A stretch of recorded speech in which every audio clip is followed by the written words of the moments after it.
The night was cold and heavy with silence. The human traveler walked slowly through the broken streets of an abandoned alien colony. Dust floated in the air like tiny ghosts, and every broken wall told the story of a war long forgotten. He had come here only to rest, only to escape the noise of the galaxy. But the silence was too deep, too strange, as if the place itself was holding its breath. He set his small fire between two fallen stones. The flame was weak, but it gave a little comfort. He closed his eyes for a moment, thinking about his long journey. Then it came, soft, trembling, almost like the wind. Please, human, pretend to be my daddy for just one day. His eyes opened wide. The whisper was real, not a dream. He stood up quickly, his heart beating fast. He looked around, but there was nothing, only ruins and shadows. The whisper came again, a little closer this time, so weak, so broken, it almost sounded like a dying child. The traveler followed the sound. His boots crunched on broken glass and dry alien soil. The air smelled of rust and forgotten battles. He passed burned vehicles, empty helmets, broken toys. And then, under a broken arch of stone, he saw her. She was small, no more than a child. Her skin glowed faintly in the dark, like silver touched by moonlight. Her big eyes were wet with tears, and they shone like twin stars. She was hiding in the shadows, her thin arms wrapped around her knees. She looked at him with fear, but also with desperate hope. Please, she whispered again, pretend to be my daddy for one day. The human froze. He had seen many things in the galaxy. He had fought wars. He had crossed dangerous worlds, but never had anyone, especially an alien child, asked him for this. He knelt down slowly, trying not to scare her. Who are you? He asked. Gently, the girl shook her head, tears running down her cheeks. I have no one now, she said. They are gone, all gone, and no one wants me. No one cares. Not a single one. Her small voice broke like glass. The human felt a strange pain inside his chest. He wanted to walk away, to say this was not his problem, but her eyes held him like a chain he could not break. Why me? He whispered almost to himself. Because you are human, the girl said. Humans are different, my mother said. Humans always protect, always fight for the weak. The traveler's throat felt dry. He wanted to tell her she was wrong, that humans were not always good, not always kind, but her words cut too deep, because somewhere inside, he wanted to believe them too. He sighed and looked around. The ruins were too quiet, too empty, but deep in the silence, he felt something. Watching, he felt danger. The shadows seemed alive, moving at the corner of his vision. Are you alone here? He asked her. She nodded, hugging herself tighter. My parents, they never came back, she said, her voice trembling. They told me to hide. They told me they would return after the fight, but the fight ended, and they never came back. And no one ever came for me, not even once. The human closed his eyes for a moment. This was no ordinary child. She was a survivor of war, left behind, abandoned by both fate and people. Her whisper was not just a request, it was a cry from the deepest loneliness. Before he could answer, a sound echoed through the ruins. It was low, mechanical, like metal grinding against stone. The girl's eyes grew wide with fear. They are coming, she whispered. They always come at night. The human turned quickly. In the distance, faint red lights flickered between the broken buildings. Something was moving, machines, hunters, or worse. His instincts told him this was no place to stay. He looked at the girl again. Her small hands trembled, but she did not move. She just stared at him, waiting, hoping. The human felt his heart twist. He could walk away, save himself. But if he left her, she would not survive the night. He took a deep breath and held out his hand. Come with me, he said, his voice firm but kind. The girl blinked in surprise. You will be my daddy? She asked, her voice so small it could break a mountain. Only for one day, he said almost against his own will, but deep down, he already knew one day would not be enough. The girl slowly placed her glowing hand in his. Her touch was warm, fragile, full of trust, and in that moment the silence of the ruins broke. The red lights grew brighter, the sounds grew louder. The hunters were coming, and now they would have to fight together. The night grew darker as the human traveler guided the little alien girl through the ruins. Her small glowing hand held tightly to his, as if she feared he would vanish too. Just like everyone else, the broken colony stretched far, empty streets filled with silence, and broken towers leaned like old bones. Behind them, the faint hum of machines still echoed, a reminder that danger was never far away. They found shelter inside a half-destroyed building. The roof was broken, but some walls still stood strong. The human lit a tiny fire in the corner, careful to keep the smoke. Oh, the girl sat close to the flames, her big shining eyes watching him carefully.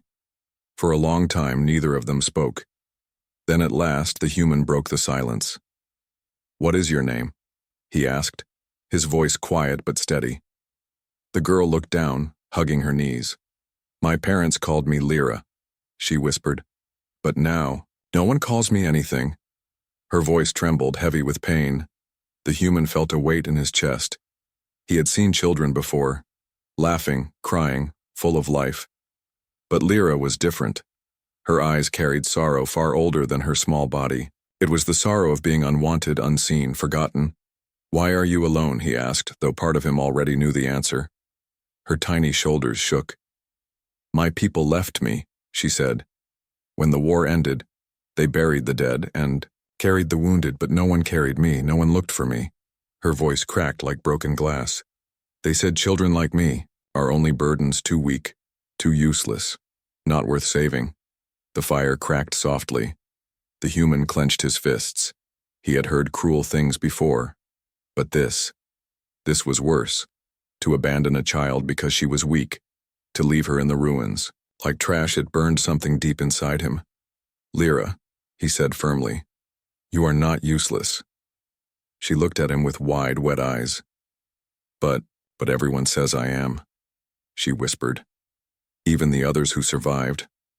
They pushed me away. They told me to stay hidden, that no one wanted me." She buried her face into her arms, her small body shaking. The human sat quietly, letting her words sink deep.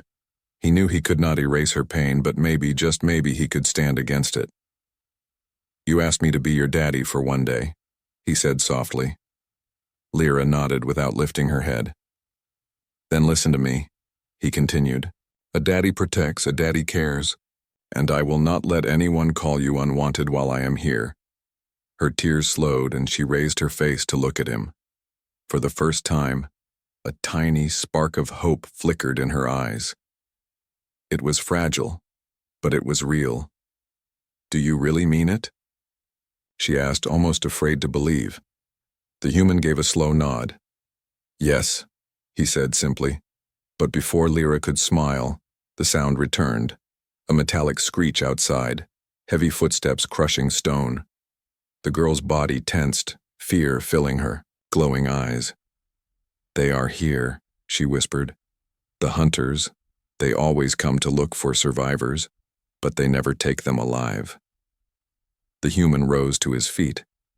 He pulled a small blaster from his side, its energy core humming weakly. He had little ammo left, but enough to fight.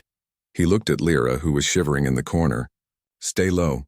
Stay behind me," he ordered, his voice firm. She nodded, clutching her knees tighter. The footsteps grew louder, closer. Through the broken wall, faint red lights cut across the darkness. Machines with scanning eyes, searching, hunting. The human's muscles tightened. He had been hunted before, but this time was different. This time, someone small, someone fragile depended on him.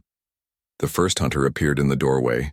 Its body was tall and thin, made of black steel, with arms ending in sharp claws. Its red eye glowed as it scanned the room. The human didn't wait. He fired. The blast hit the machine's chest and sparks exploded as it fell back with a loud crash. Lyra gasped, covering her mouth to stop a scream. The human turned quickly, pointing his blaster at the broken windows. More red lights flickered outside. They were not alone. Not one hunter, but many. The girl's whisper echoed behind him, weak but full of fear. "They will never stop," she said. "They want me, they always want me, but not to save me. Only to end me." The human's jaw tightened. He did not understand why these machines hunted her, but one thing was clear. Lyra was not just an unwanted child. She was something more, something the hunters feared or hated. The firelight danced across her glowing skin. The human looked at her and felt the truth pressing on him. He could walk away, leave her, save himself. But if he did, the hunters would take her, and her voice would vanish forever in the dark. He raised his blaster. "Then they will have to go through me first," he said. Lyra's eyes widened, and for the first time she whispered with a trembling smile, "Daddy." The hunters closed in, the red lights burning brighter. But the human stood tall in the ruins, no longer just a wanderer, no longer just a survivor. Now he was a father, if only for one day. The ruins shook with every step of the metal hunters. Their red eyes glowed like burning coals in the night. The human traveler pulled Lyra deeper into the broken building. His blaster was warm in his hand, the energy core humming with every shot. He knew he could not fight them all in the open. They needed to hide, to outlast the machines. He found a narrow stairway that led down into the shadows. The steps were broken, covered in dust and old blood stains. He motioned for Lyra to follow. Her small glowing body slipped quietly behind him. Together they descended into the dark belly of the colony. The air below was heavy, damp, and full of echoes. They entered a chamber filled with broken glass and fallen beams. It looked like an old home once, but now it was only bones of the past. The human set Lyra against the wall and knelt to check his weapon. Only 3 charges left, not nearly enough for the swarm above. Lyra hugged her knees, her big eyes shining in the darkness. She looked around the ruined room and whispered, This was where my people sang before the war." Her voice was soft, but each word carried deep sadness. The human turned to her, surprised. "You know this place?" he asked. She nodded slowly. "My mother brought me here when I was very small," she said. "She told me these walls could hold songs, that if we sang together, the songs would never die. They would stay forever."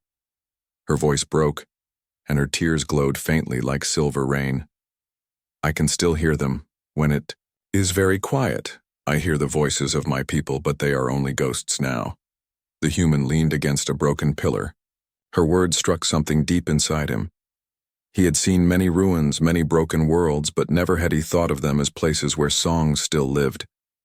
He closed his eyes and listened, and for a moment, in the silence, he thought he heard it too, a faint hum like a lullaby carried by stone. "Tell me," he said gently, "what happened to your parents?" Lyra's hands trembled. She pressed her forehead against her knees. "They fought," she whispered. "They fought when the soldiers came. They told me to hide.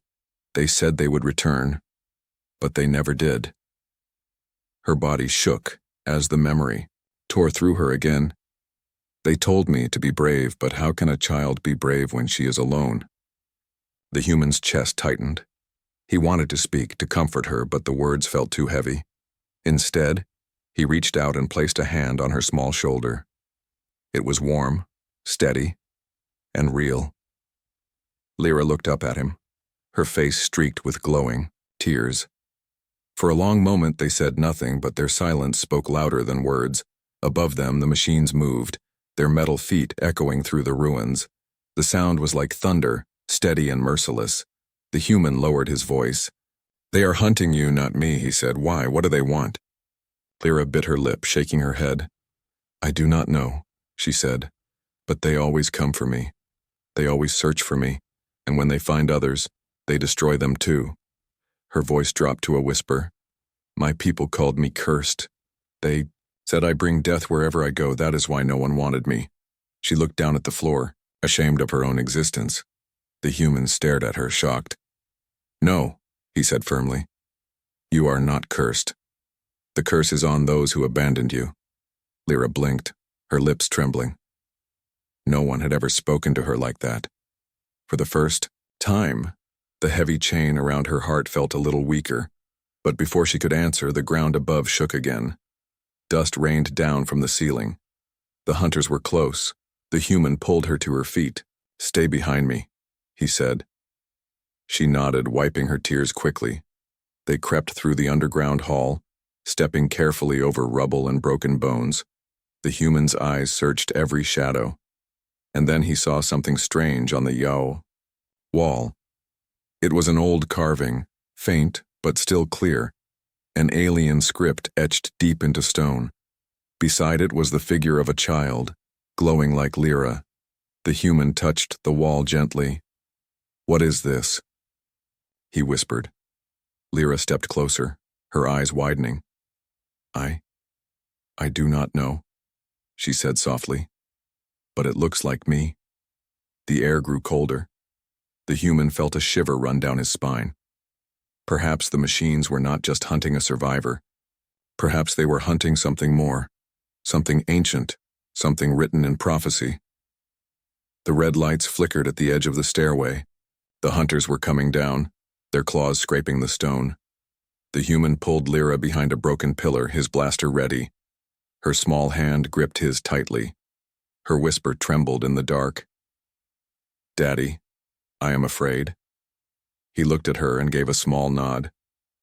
"I am afraid too," he said honestly, "but we will face the shadows together."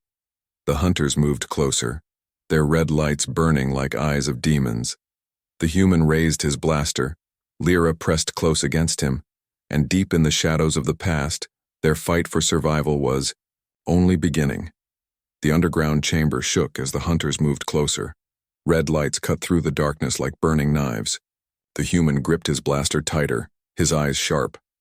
Beside him, Lyra trembled, her small glowing body pressed against the broken pillar. The sound of metal claws scraping stone filled the air. There was no way out, no more time to hide. The first machine entered, tall and sharp, its body black as midnight.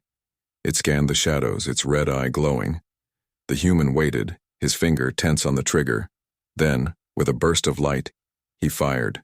The blast struck the machine's head, sending sparks across the walls. It fell with a heavy crash, but more shadows followed. "Daddy," Lyra whispered, her voice shaking. "There are too many."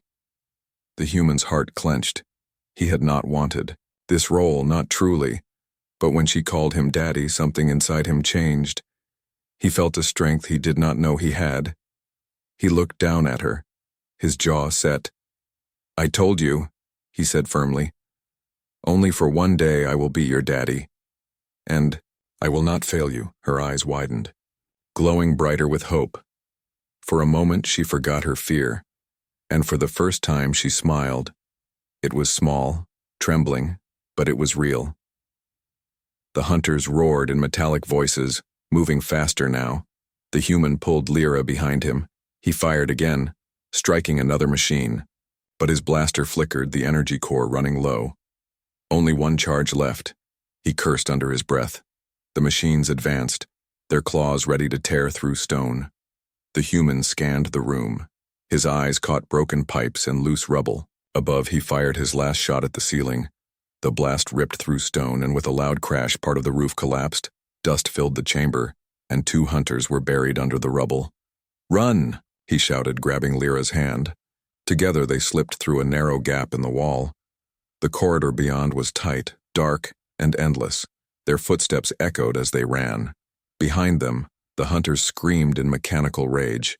But for now, they were alive. They stopped only when they reached a wide hall. The ceiling above had collapsed long ago, leaving the stars visible. The night sky looked down on them like an ocean of light. Lyra stood still, breathing hard, her eyes fixed on the stars. "My mother used to tell me," she whispered, "that every star is a promise that no one is ever truly alone." Her voice broke, and she looked at him. "Do you believe that, Daddy?" The human stared at the sky. He had seen many stars, many worlds, but never had he thought of them as promises. He wanted to tell her the truth, that stars are only fire in the void. But when he looked at her fragile face, He could not. Yes, he said simply. I believe it. Lyra's smile grew, small but brighter, and in that moment the word, Daddy, no longer felt like pretend. It felt real, heavy, and true. Suddenly, a sharp sound cut through the quiet. A signal, high-pitched and metallic, echoing across the ruins. The human froze. The hunters had called for reinforcements. Now the entire swarm would come. Lyra's glow dimmed, fear returning to her eyes. They know where we are, she whispered. They always find me, no matter where I go. The human placed his hand gently on her shoulder. Not this time, he said. This time, they will have to fight us both. She looked at him in surprise. Us? She asked, her voice small. Yes, he said firmly.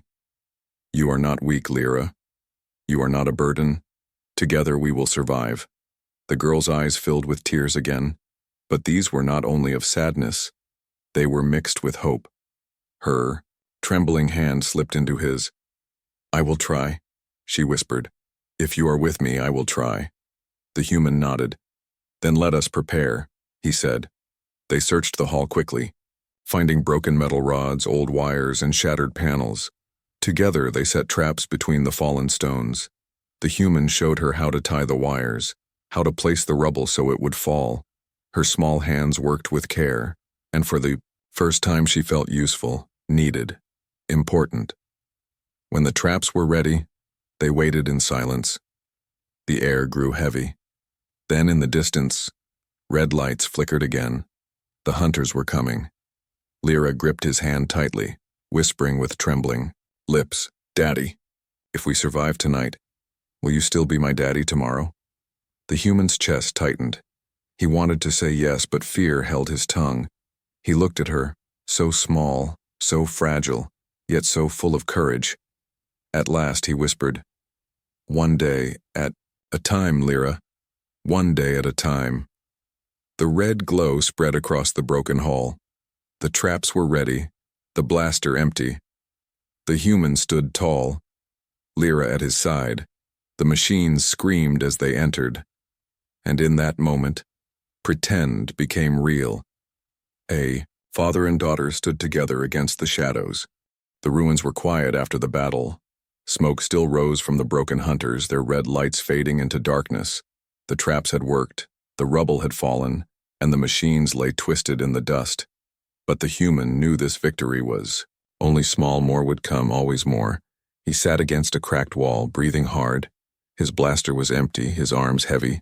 Lyra sat beside him, her small glowing body curled up close. She was tired, but her eyes stayed open, watching him. For the first time since he met her, she did not look afraid. You did it, she whispered. You protected me. The human gave a slow nod. I said I would, he replied, his voice rough. Lyra leaned her head against his arm. Then you are really my daddy now, she said softly. Her words pierced him deeper than any blade. He had promised only for one day, but her trust was growing stronger, and it was no longer pretend. Before he could answer, a sound echoed across the ruins. Not the heavy steps of hunters, but the hum of engines. The human stood quickly, pulling. Lyra behind him. In the distance, through the broken walls, he saw lights. But these were not red. They were white and gold, moving like fireflies through the dark. From the shadows, figures emerged.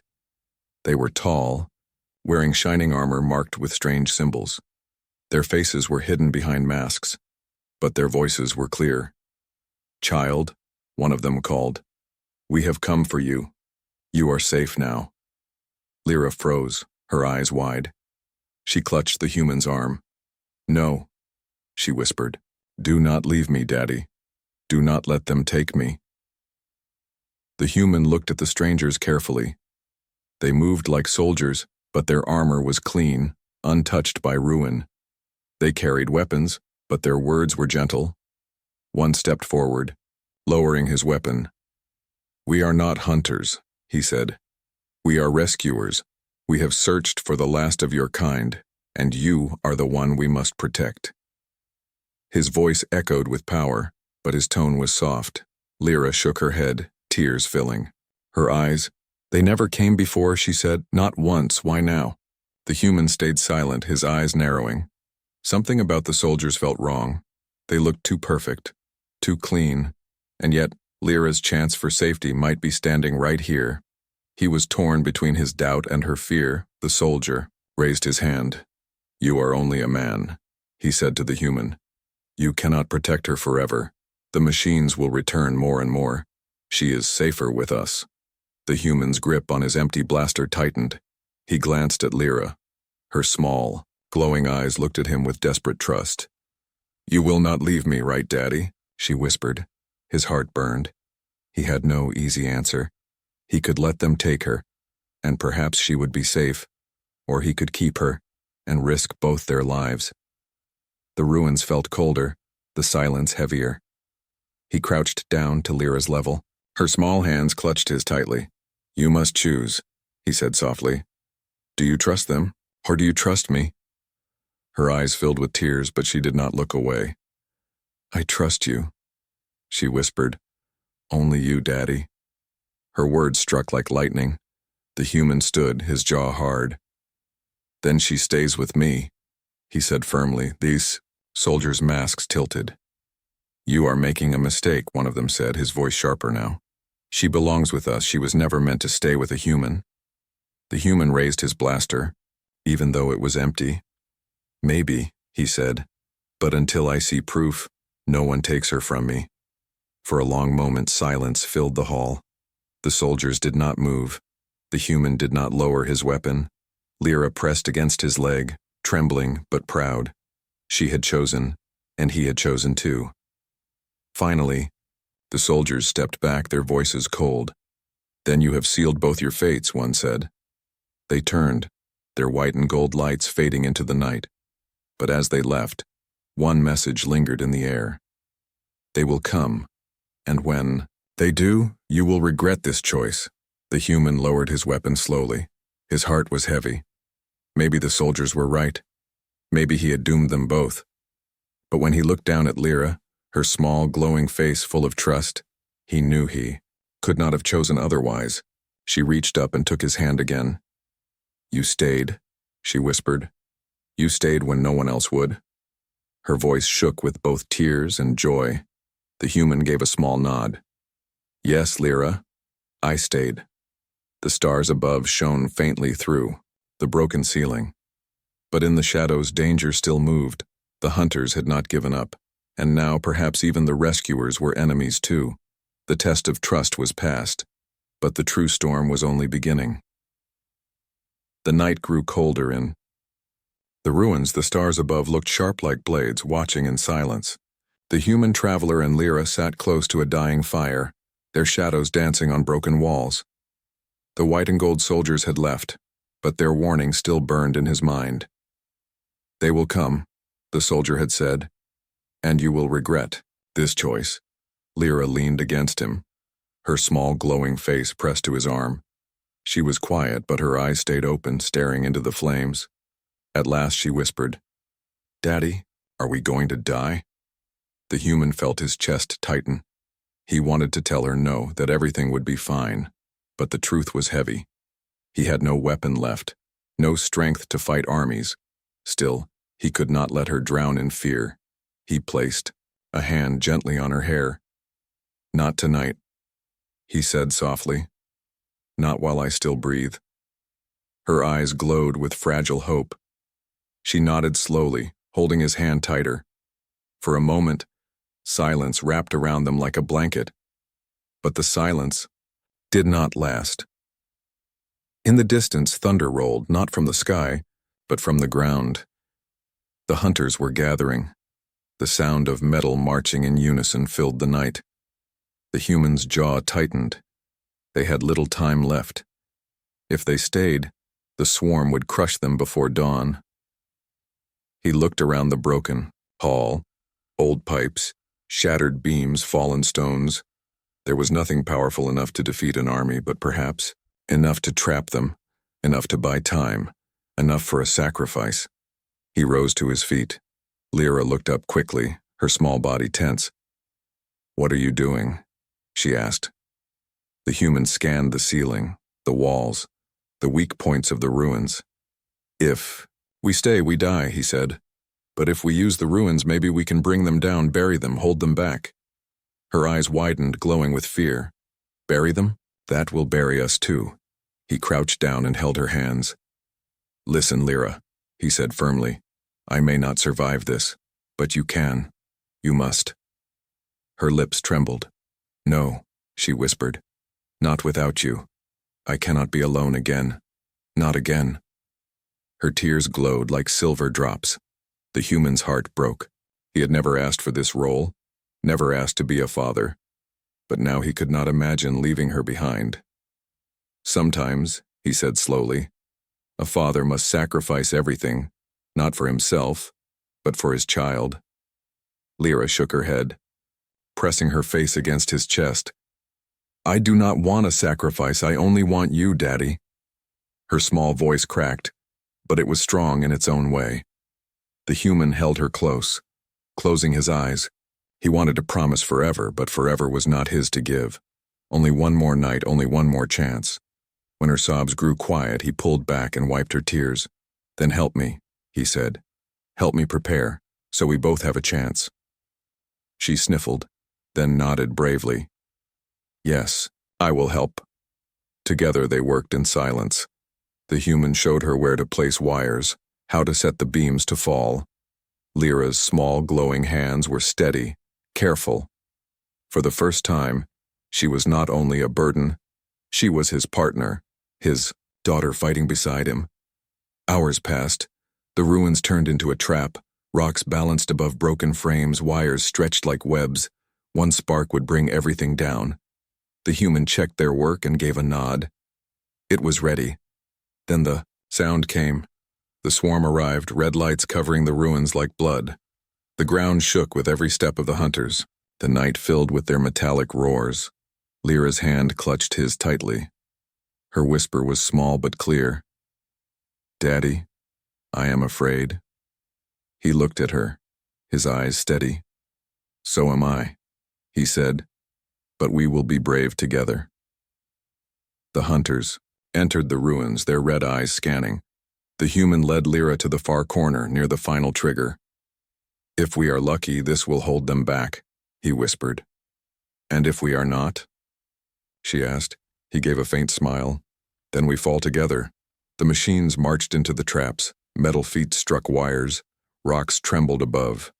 With a thunderous crash, the ceiling gave way. Stone and fire rained down, burying the hunters in chaos. Screams of metal echoed as the swarm was crushed. Dust filled the air. The human shielded Lyra with his body.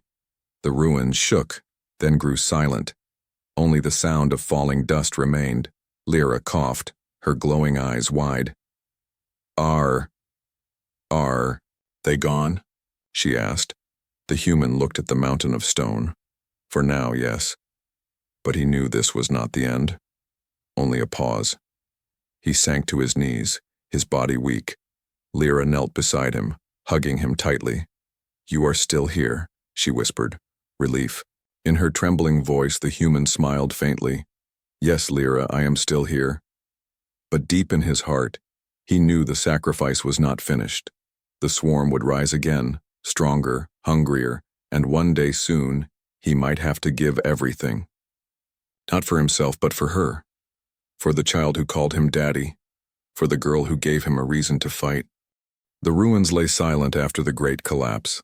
Smoke curled upward like fading spirits, and the air smelled of dust and burnt metal. The human traveler stood weakly, his chest heaving, his clothes torn. Beside him, Lyra clung tightly to his arm, her glowing eyes wide with both fear and hope. For a brief moment the world was quiet. No hunters, no soldiers, no voices but their own. It felt almost like safety, but deep inside, the human knew the silence was only a pause. The swarm would return. The enemy always returned. He looked down at Lyra. Her small face was streaked with glowing tears, but she still managed to smile. "You stayed," she whispered. Even when it was impossible, you stayed. Her words filled him with warmth and pain. He had promised her only one day, but now that day had stretched into something much greater. Before he could answer, the ground shook. Far away, a new sound filled the air. It was not the harsh steps of hunters this time. It was the roar of heavy engines. The human turned, his eyes narrowing. On the horizon, lights flickered, blue and silver cutting through the night sky. Ships, not small patrols but war vessels, descending with thunder. Lyra gasped, her small body pressing against him. "Who are they?" she whispered. The human's voice was low. Not hunters, not soldiers. Something worse. The ships landed beyond the ruins, and from them marched tall figures. Their armor shone like steel mirrors, their banners marked with ancient alien symbols. At the front walked a commander with eyes like cold fire. His voice carried across the ruins, deep and merciless. "The child," he declared. "Give us the child, she belongs to us." Lyra's hand shook in the human's grip. Her whisper was faint but sharp. "Daddy, they know me. They always knew." The human stepped in front of her, his voice hard. "She belongs to no one but herself." The commander's gaze narrowed. "You are wrong, human," he said. "That girl carries the blood of power. She is the key to a weapon left by her people. A weapon that can end worlds. You think she is weak, but she is dangerous and she must be taken." The human's chest burned. So this was why the hunters never stopped, why even the so-called rescuers had come. Lyra was not just a lost child. She was a secret, a weapon, a threat. But when he looked down at her, he did not see a weapon. He saw a girl who had whispered for a father, a child who had cried in the shadows, a daughter who trusted him with her fragile heart. "No," he said firmly. "She is not a weapon. She is my daughter." The commander raised his hand. Dozens of soldiers leveled their weapons. The human had no blaster left, no strength left, but he did not step aside. If they wanted her, they would have to kill him first. Lyra trembled, tears glowing on her cheeks. "Daddy," she whispered, "I do not want you to die for me." He knelt quickly, holding her shoulders tight. "Listen to me," he said. "You are not cursed. You are not unwanted. You are my child, and no one decides your fate but you." Her small body shook, but something burned inside her eyes. The words struck deeper than any weapon. The ruins seemed to breathe around her, the air humming with strange energy. The ground trembled, stones lifted from the earth. Her glow grew brighter, spilling across the ruins like silver fire. The commander shouted, "She awakens! Stop her!" But it was too late. Lyra raised her hands, her voice crying out not in fear but in strength. A wave of light burst from her, throwing the soldiers back like leaves in a storm. The ships cracked, their engines bursting into flame. The ruins shook as her power filled the night. The human shielded his eyes. When the light faded, the soldiers lay scattered, their weapons broken. The commander struggled to rise, his eyes wide with fear. "She is not a child," he gasped. "She is—" But before he could finish, the earth swallowed him in fire. Silence returned, heavy and endless. Lyra fell to her knees, her glow dimming, her body shaking. The human rushed to her side. Holding her gently, she looked up at him with weak eyes. "Daddy, did I do wrong?" she asked softly. He shook his head, his voice steady. "No, Lyra, you did what you had to.